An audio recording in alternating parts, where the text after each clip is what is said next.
Good evening বন্ধুরা, কেমন আছো? আশা করি ভালো আছো। দেখো সন্ধ্যে হয়ে গেছে, আমাদের এখানে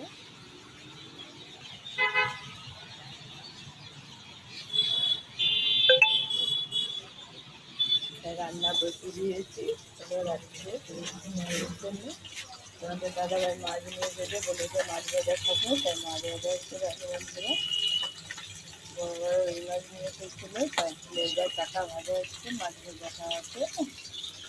আর এই যে পটল ডিম করা ফুল করতে দুপুরে যেটা ভেজে রেখেছিলাম, এটা শুকনো শুকনো মশলা মশলা করা হবে, থাকবে এতে রুটি দিয়ে খাওয়া হয়।